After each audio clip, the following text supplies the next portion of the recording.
Are you ready for Christmas? I can't believe I just asked that question. I know I'm not ready for Christmas. And for some reason, it doesn't look like this is going. Ah, there you go. There, it's going. I'm sorry there. I got distracted by watching what was going on Facebook and what's going on where I'm trying to stream. So let me ask you that again. Are you ready for Christmas? I know I'm not.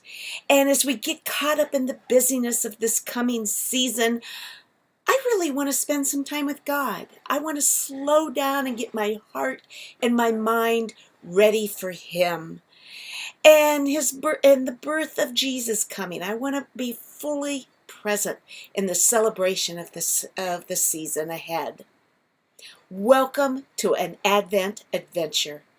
This is a 3-day series starting today about how we can best prepare our hearts and our minds for the coming Advent season. And I'm sure glad you're with me today, either here live on Facebook or watching the replay a little bit later. My name's Jean Wise. I am a writer and a speaker and a spiritual director and a deacon in my local church.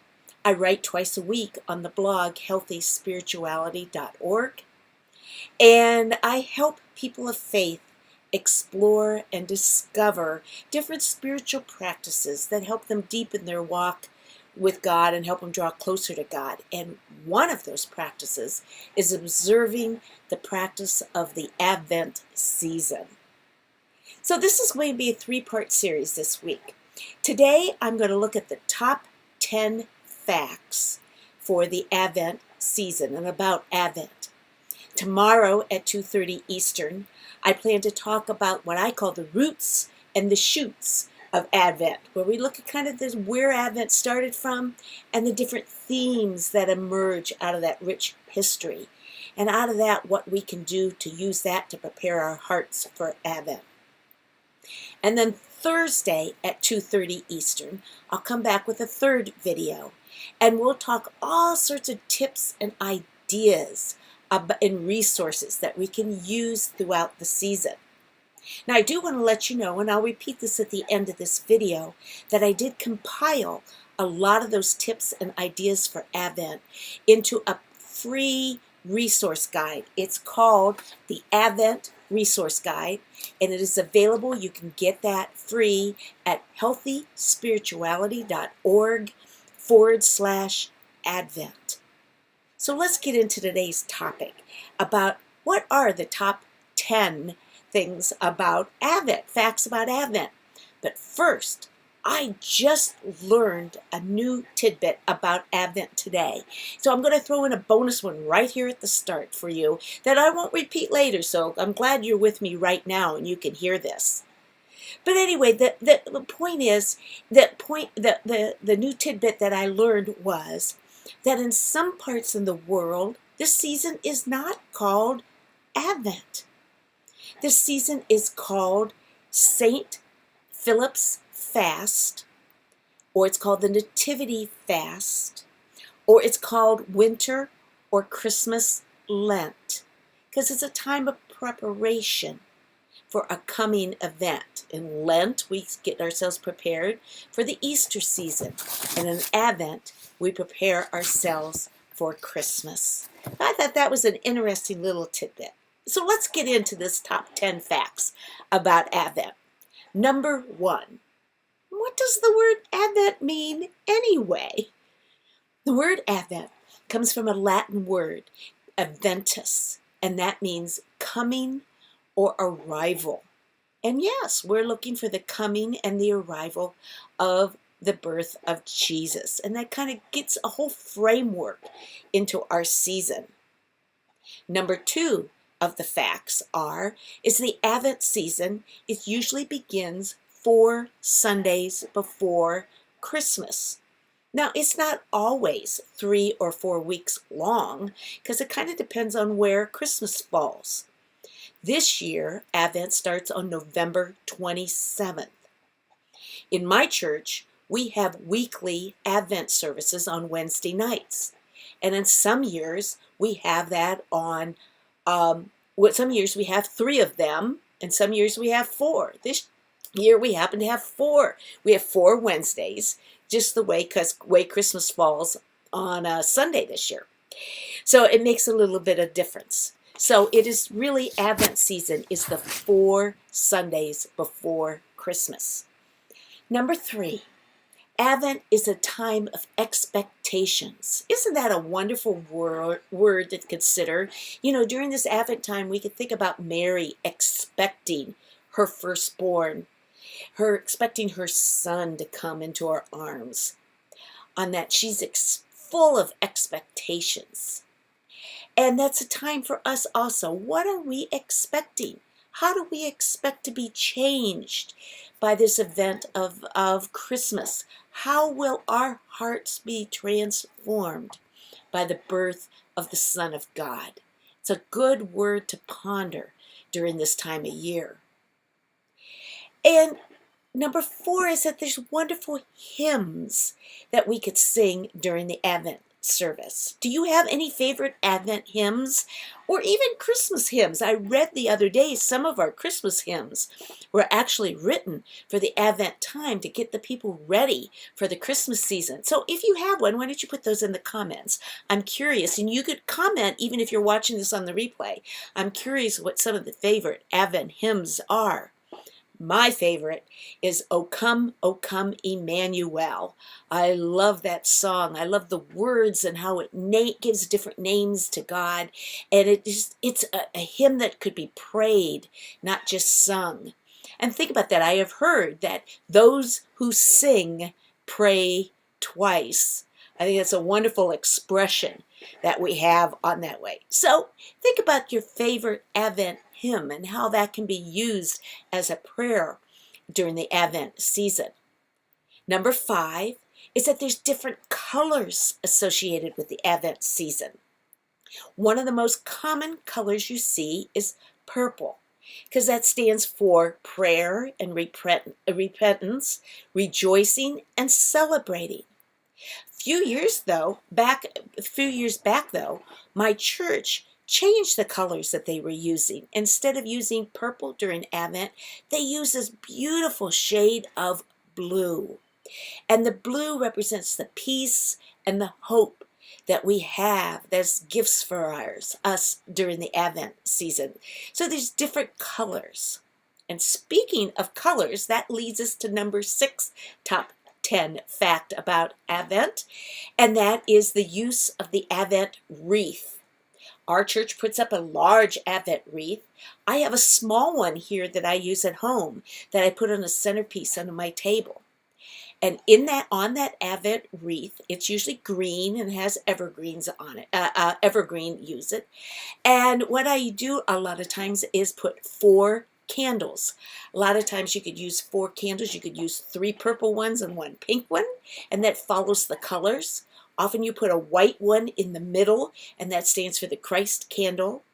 And each week you light 1 more. So the first Sunday of Advent you light 1, and then it adds on from there and there.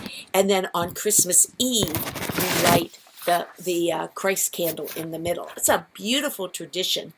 The circle of the wreath stands for the eternity of God, and the evergreens represent his everlasting love. It's a beautiful tradition full of symbolism, and I do like that, how that adds to our Advent season. And then also related to this is our number 7th top 10 fact, and that is the Advent calendar. I can remember as a child getting these paper calendars, and we lift up one little door on each day. And now I've got a wooden box with doors in it that opens up. And inside each one there could be a surprise, a Bible verse, a reminder of the reason for the season. And it's a way for us to count down for Christmas and to think through how we wait, and how there are gifts also through the waiting times of our lives. So it's a neat little practice that you can do during the Advent season. Now the last 3 top 10 facts about Advent I'm going to share with you come from different parts of the world. And all 3 of these were new for me as I did research into this topic. The first one comes from the Philippines. And I have to tell you this, the country of the Philippines earns the title of the longest celebrated Christmas season. Would you believe they start singing Christmas songs in September? Boy, they like to celebrate there all through that long season. And they have a tradition there of having star-shaped lanterns, often with either candles in them or electrical lights now, but a star-shaped lanterns to decorate their tables or to put outside by their doorway. I think that's a beautiful tradition and would start preparing your heart for Advent. The number ninth of our top 10 facts that I'm going to share comes from the southern hemisphere, and it comes from the country of Argentina. And Argentina, of course, being in the southern hemisphere, it's warm. It's not cold like it is here. I live in northwest Ohio, and it's already starting to get a little bit chillier up here. And they are celebrating more of a summertime weather than a winter weather, than like what we do at Christmas time. And what they do is take balls of cotton wool, and put them on their evergreens, on this on the garlands around their door and on their Christmas tree to represent snow. And then often on Christmas Day, they'll have a cookout. They'll roast the turkey on the grill, or maybe have a roasted pork. And I did read one website who said they might even have roasted peacock. I never have tasted peacock, have you? So can you imagine having peacock for Advent and Christmas? But I thought that was a very interesting way to celebrate the season. And the last of our top 10 reasons to celebrate Advent comes from a story about Saint Elizabeth, who lived about 300 AD. She was, no, I'm sorry, I say Saint Elizabeth, sorry, Saint Barbara, sorry about that. Saint Barbara lived in the country of Turkey, and she was the daughter of a rich merchant. Now, her father was going to go away, and he wanted to protect Barbara. So he locked her in a high tower that only had 2 windows. While her father was away, Barbara was baptized by a priest and was so in love with God, she had a 3rd window created in the tower to represent the Holy Trinity. Well, when her father came back, he was quite angry that Barbara didn't follow his rules and didn't obey his will for only 2 windows. And he took her from the tower, threw her into the dungeon. And on her way being dragged to the dungeons, it is said that her skirt caught on a branch of a cherry tree. And when she was locked in the dungeon, she had a piece of the branch with her. She put that branch in a little small pocket of water, and she watered that every day that she was in the dungeon. Well, her father was so angry, he ordered her execution. And it is said that the day she died, that branch bloomed in the dungeon. So what they do, some countries in the Middle East, is during Advent, they cut a branch off of a fruit tree, possibly a cherry tree, and then they water that each day. And it is said that if that cherry tree branch blooms on Christmas Day or by Christmas Day, your family will have good fortune in the next year. I thought that was a kind of a neat little story to go with the Advent season. But it also shows that sometimes there can be surprises and even miracles in the time that we wait and prepare for the coming of Christ. So that's our top 10 reasons about top 10 facts about Advent, including that extra bonus one that I shared at the beginning. So if you've come in late to hear it live, or if you watched this later and didn't catch that one, I encourage you to go back and watch the whole video so you can catch 10, really 11 facts about Advent. Can you tell I like the Advent season? I just think it's so important for us in our spiritual practices to slow down and be with God and get out of that busyness, craziness that we get caught up when every Christmas, and take little moments to prepare our heart and our mind for the coming of Jesus' birth. So tomorrow at 2:30 Eastern, I will be back here on Facebook Live, and I will leave another video if you want to watch it later. And then that's called The Shoots and the Roots of Advent. And on Thursday at 2:30 Eastern, I will do a third broadcast. And there I'll share a lot of our tips and resources. And speaking of tips and resources, remember I compiled an Advent resource guide. This is available free. It's multiple pages full of all sorts of different ideas and resources for you to celebrate the Advent season. This is available at no cost to you. You can get it by going to healthyspirituality.org/Advent. And I'm also glad to share with you, I just recently published a new book. I am a writer, and this new book is called Christmas Seasonings, 101 Quotes and Prayers to Flavor the Holidays. And this book is available on Amazon, both in Kindle and in print. This is the print version. But I'm excited to tell you, now through Sunday, the Kindle version, the ebook version, is only 99 cents just for a few days. So I share that with you as my gift to you, that hoping both of these resources will encourage you to think about more about Advent, and to prepare your heart in the best way for the coming of the Christ child. I want to close with a quote, and it's kind of a blessing, and it's a good reminder about Advent and the coming season of Christmas. This was written by Wilfred Peterson, and this is how it goes. Christmas is not in the tinsel, in the lights, or an outward show. The secret lies in the inner glow. It's lighting a fire inside the heart. Goodwill and joy are the vital parts. It's higher thought and a greater plan. It's a glorious dream in the soul of man. Isn't that beautiful?